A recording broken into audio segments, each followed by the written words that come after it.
Legitimate ہے یا نہیں ہے. پھر پچھلے 75 سال میں آپ دیکھ لیں, چاہے وہ بیوروکریسی ہو, چاہے وہ اشرافیہ ہو, اسٹیبلشمنٹ ہو, ریٹائرڈ یا سٹنگ بیوروکریسی ہو, ان میں سے کسی ایک پہ بھی کبھی بھی کوئی جرم ثابت نہیں ہوا. اور نیب انفارچونیٹلی ایک ٹول بنی آرم ٹوئسٹنگ کے لیے اپوزیشن کا. بالکل. اور سب سے مزے کی بات دیکھیں, زبردست بات دیکھیں کیا ہوتی ہے ہمارے ملک میں, آپ کسی کے خلاف کرپشن کا کوئی کیس فائل کریں تو وہ سب سے بڑا وکٹم بن جاتا ہے, اور وہ اپنے ووٹرز کو اپنے جلسوں میں یہ ثابت کر دیتا ہے, وہ ثابت کر دیتا ہے کہ میرے اوپر کروڑوں اربوں روپے کا جو کرپشن ہے وہ غلط ہے. یہ جتنا اربوں روپے کرپشن ہے, میرے محل ہیں, میری جاگیردیں ہیں, میری ہزاروں ایکڑ زمینیں, میرے گھر میں سونے کے بسکٹ ہیں, ہزاروں ڈالر برآمد ہونے ہیں, یہ سب کچھ جائز ہے, اور عوام جو ہے وہ اس کو تسلیم بھی کر لیتی ہے. صحیح ہے. تو ہمارے یہاں نیشنل اکاؤنٹیبلٹی کا جو کانسیپٹ ہے, میں یہ سمجھتا ہوں یہ بالکل ویگ ہے, بوکس ہے, فلاڈ ہے, بالکل پولیٹیکل آرم ٹوئسٹنگ ہے. اور اس میں عدالتوں نے بھی کوئی ایسی ڈائریکشن نہیں دی, اور اب اتنا ہی کہنا کافی ہے کہ انہوں نے کیوں نہیں دی. اچھا, تو یہ خواجہ صاحب بات یہ ہے سر کہ یہ ساری باتیں اگر میں کروں, کیونکہ میں کبھی حکومت میں نہیں رہی, یا کوئی اور کرے جو حکومت میں نہیں رہا تو ٹھیک ہے, لیکن یہ آپ تو جب گورنمنٹ میں تھے, یہی تمام تر آرم ٹوئسٹنگ کا آپ پہ بھی الزام ابھی کچھ روز پہلے عائد کیا جاتا تھا کہ آپ لوگوں نے گھروں پہ دھاوے بولے اور آپ نے لوگوں کو بلا وجہ گرفتار کیا, ٹرائل نہیں ہو رہا ہے, 3 MP کے تحت لوگ دھرے جا رہے ہیں. آج آپ نے پرویز الہی صاحب کی آج تازہ ترین مثال دیکھ لی. گویا یہ کہ آپ کہیں گے آج تو آپ لوگ نہیں ہیں, لیکن یہ کہ جب آپ کی گورنمنٹ تھی جسٹ ڈیز اگو, یہی نہیں ہوتا تھا سر. دیکھیں, ہماری گورنمنٹ کا مطلب یہ ہوتا ہے ہمارا شیئر آف دا گورنمنٹ. اگر ہماری گورنمنٹ میں ہم پرائم منسٹر اور چیف منسٹر ہیں, پھر تو میں آپ کے پاس 100% کٹہرے میں ہوں. لیکن ایک بات میں آپ کو بتا دوں, ہمارے اوپر کسی شوگر مل کے قرضے معاف کرانے, زمینیں ہتھیانے, یا بیرون فنڈنگ میں یا لانڈرنگ میں ایسا کوئی الزام, اللہ کا شکر ہے ہم پہ تو بنتے فوجداری مقدمات, ہم پہ تو تالی بجانے کے مقدمات بنتے ہیں, آگے والا آپ کا گیم ہوتا ہے, تو بھی چرانے کے مقدمات بنتے ہیں. تو ہم تو, ہماری مثال تو وہی ہے, جو بکری چرانے کی FIR ہے وہ ہم پہ ٹوپی چرانے کی FIR ہے. ہم پہ وہ مقدمات بھی بنتے ہیں جو اس ملک کی اشرافیہ یا ایلیٹ کے اوپر بنتے ہیں. تو میں یہ ضرور کہوں گا کہ ہاں حکومت میں تھے. میں آپ کو لاسٹ PTI کی گورنمنٹ کا بھی مثال دوں, ہم نے یہ تجویز دی تھی کہ بھائی ایک کمیشن بنا لو, ایک کمیٹی بنا لو, اور اکاؤنٹیبلٹی کا ایک ٹرانسپیرنٹ فارمولا طے کر لو. نیشنل اسمبلی کی کمیٹی بنا لیں, سینٹ کی بنا لیں. لیکن اتنا واویلا کرنے کے بعد کہ وہ بھی چور ہے, وہ بھی چور ہے, وہ بھی چور ہے, لا ریفارمز کسی نے نہیں کی. یہ بات صحیح ہے. اور خواجہ صاحب آپ سے اس لیے یہ سوال زیادہ ضروری ہو جاتا ہے کیونکہ آپ دونوں حکومتوں کے آپ اتحادی تھے, PTI کے بھی تھے, اور ابھی یہ جو PDM گزشتہ گورنمنٹ ان کے بھی آپ تھے. تو آپ پہ زیادہ یہ اونس ہے کہ آپ جس کے بھی اتحادی ہوں ایٹ لیسٹ ان کو پریشرائز تو کریں. I'll get back to this point. اور یہ بجلی کے بلز والا جو معاملہ ہے اس کے اوپر بھی میں آپ کی طرف آتی ہوں دوبارہ. شاہ صاحب, آپ تو سر یہ چیز ظاہر ہے آپ سے یہ والی بات نہیں کی جا سکتی کیونکہ جب PTI گورنمنٹ تھی آپ بڑے زور و شور سے PDM اتحاد کو اکٹھا کر رہے تھے. وہ یہ کہتے ہیں کہ پورا اتحاد آیا ہی اس وجہ سے تھا کہ یہ اپنے کیسز معاف کرا پائے. آج نیب ترامیم کے حوالے سے جو رپورٹ جمع کرائی گئی ہے سپریم کورٹ میں, اس میں بھی ماشاءاللہ سے لوگوں کی جو فہرست ہے ناموں کی وہ اتنی ہے کہ ہماری انگلیاں ختم ہو جائیں گی, لوگ ختم نہیں ہوں گے جنہوں نے فائدہ اٹھایا اس نیب قانون سے. اور ابھی مروت صاحب کہہ رہے ہیں کہ PTI چیئرمین نے فائدہ نہیں اٹھایا بلکہ یہ کہ الٹا ان کے خلاف آپ نے پرسن اسپیسیفک ترمیم کی. شکریہ آپ کا, آپ نے یاد کیا. بسم اللہ الرحمن الرحیم. یہ جو آپ نے فرمایا کہ PTI کے چیئرمین جو ہے نا اپنے مقافات عمل کی وجہ سے جیل کے اندر ہے, اس میں PDM کا کوئی کارنامہ نہیں ہے.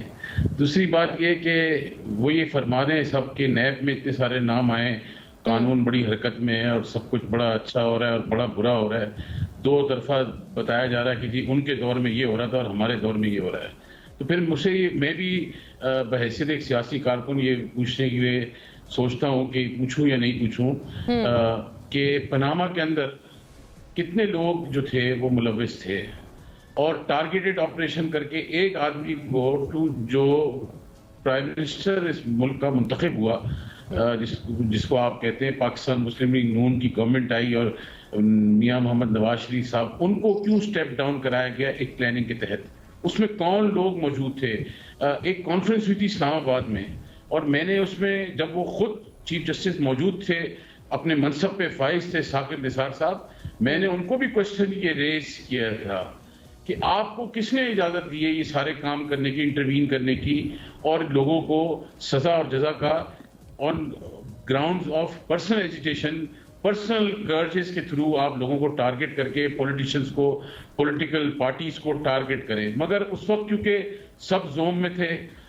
ابھی آپ نے یہ بھی کہا, انہوں نے فرمایا, کسی نے ابھی شاید یہ یہاں پاکستان تحریک انصاف کے لائر بیٹھے ہیں جی بھائی ہمارے, انہوں نے کہنے لگے صاحب ڈاکٹر صاحب یوں گئے اور یوں آئے اور سارا کچھ کلیئر ہو گیا. یہ خیال نہیں آتا کہ آپ کا بندہ خود بلیک لسٹڈ تھا, فلائنگ نو فلائی لسٹ پہ زلفی بخاری تھا, اس کے لیے جہاز 2 گھنٹہ روکا گیا ایئرپورٹ کے اوپر, بیس کے اوپر, اور اس کو پھر فلائی کرایا گیا. وہ کس کے آرڈر پہ ہوا تھا؟ جو علیم خان صاحب کا جہاز تھا جس پہ وہ بیٹھ کے جا رہے تھے گھومنے پھرنے کے لیے, جو انڈیا جس جہاز میں وہ گئے تھے. یہ آپ تب کی بات کر رہے ہیں جب یہ گورنمنٹ آنے والی تھی اور نگراں سیٹ اپ تھا اس وقت, جب زلفی بخاری صاحب کو یہ نہیں, میں آپ کو بات بتا رہا ہوں, جب زلفی بخاری اسٹیٹ منسٹر تھا, جب وہ چاہ رہے تھے انڈیا تو وہ آپ جو بتا رہی ہیں وہ انڈیا کے وہ اس سے پہلے والی بات ہے. جی سیٹ اپ تھا. میں بتا رہا ہوں آپ کو, جو وہ بیس کے اوپر جس جہاز میں بیٹھے تھے ان کا نوٹیفیکیشن پی ایم نے اپنے آرڈر سے نکلوایا اور پھر ان کو فلائی کرایا. وہ سب حلال, اور جو کوئی اور کر جائے وہ سب حرام. تو یہ جو ہے نا, یہ کانسیپٹ تھیوری سے ہمیں باہر نکلنا چاہیے. یہ تو سب سے بڑے مجرم ہیں.